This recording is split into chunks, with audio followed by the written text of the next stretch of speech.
Pemirsa, saat ini KPK sedang menggelar konferensi pers, salah satunya termasuk klarifikasi menjelaskan penanganan kasus pembelian lahan sumber waras. Kita akan langsung ikuti jalannya konvers.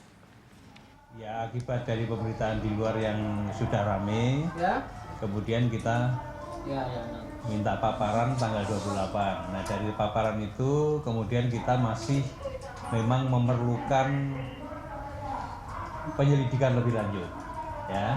Jadi mungkin saudara juga sudah mendengar, sudah ada 33 orang yang kita panggil di dalam rangka memperdalam penyelidikan itu, dan sampai hari ini kita masih mendalami terus. Oleh karena itu gambarannya bukan kok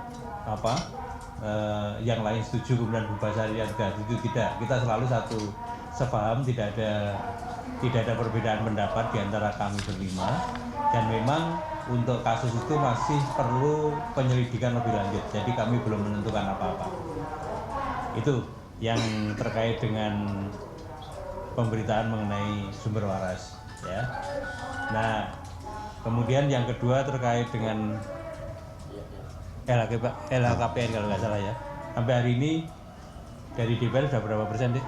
62. Baru sudah 62%, dan memang itu yang kemudian kami terima saat ini. Dan memang kalau LHKPN kan kita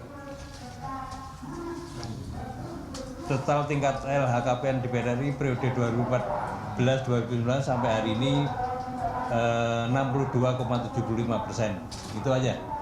Itu mungkin yang saya sampaikan untuk klarifikasi.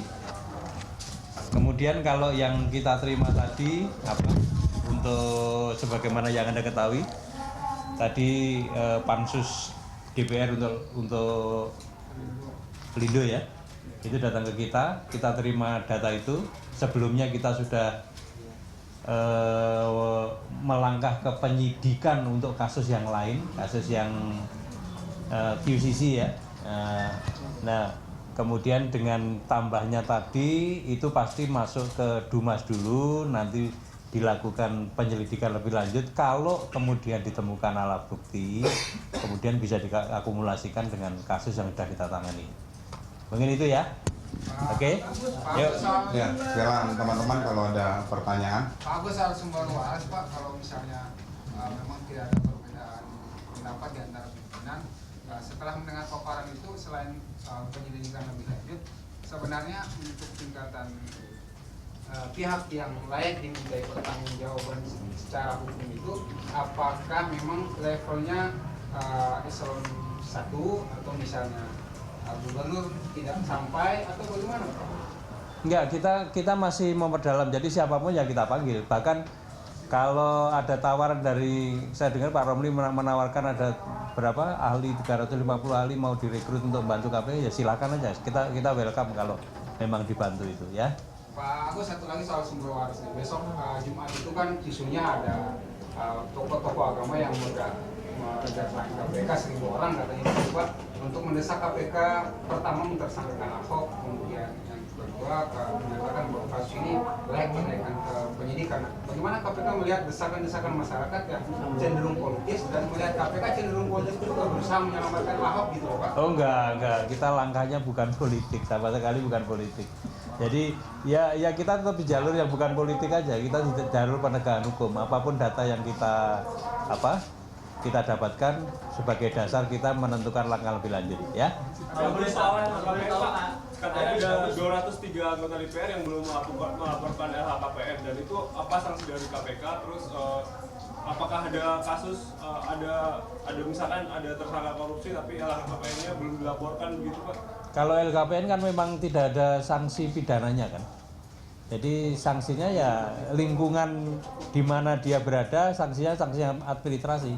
Jadi nggak ada sanksi pidana untuk LHKPN. Nanti kalau kita punya undang-undang baru mungkin. Pak Agus, ya. apa benar KPK sudah menelusuri aset Ahok dan keluarganya, atau misalnya rekeningnya katanya ada aliran dari uang hasil sumber waras dengan nomor rekening? Ya, kami tidak bisa membuka itu di sinilah. Itu kami sudah melakukan banyak hal.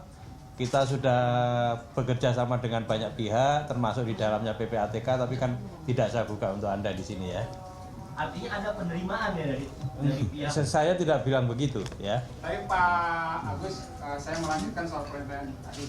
Kalau misalnya unsur yang dicari kan penyalahgunaan kewenangan sehingga merugikan keuangan negara gitu. Menurut data yang diterima KPK dari BPK itu berapa sih sebenarnya kerugian negara itu totalnya dari kasus sumber waras itu, Pak? Kita masih mendalami terus, jadi saya belum bisa menentukan itu. Ya. Tapi potensi penyalahgunaan kewenangan itu ada, Pak Agus? Ya kalau sudah ada potensinya kan sudah kita naikkan. Ya, demikian, teman-teman. Oke ya. Pemirsa, itu tadi konferensi pers yang digelar oleh KPK dan tadi berbicara Ketua KPK Agus Raharjo yang mengklarifikasi soal penanganan kasus sumber waras. Sejauh ini sudah ada 33 orang yang dipanggil, tetapi KPK meyakinkan bahwa sampai saat ini kasusnya masih dalam status penyelidikan dan juga KPK meyakinkan bahwa seluruh komisioner KPK sepaham dalam menangani kasus ini, termasuk untuk mengklarifikasi isu yang sebelumnya beredar bahwa Basaria Panjaitan sempat mengatakan tidak setuju untuk melanjutkan kasus ini. Terkait soal laporan harta kekayaan penyelenggara negara, Agus Raharjo mengatakan sejak tahun 2014 hingga 2016 memang ada 62,75% penyelenggara negara yang belum melaporkan harta kekayaannya.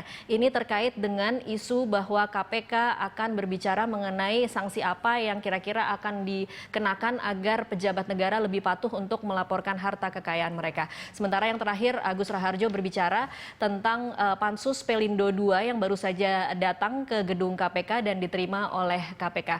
Pemirsa, itu tadi sedikit review tentang apa yang diungkapkan oleh Ketua KPK Agus Raharjo.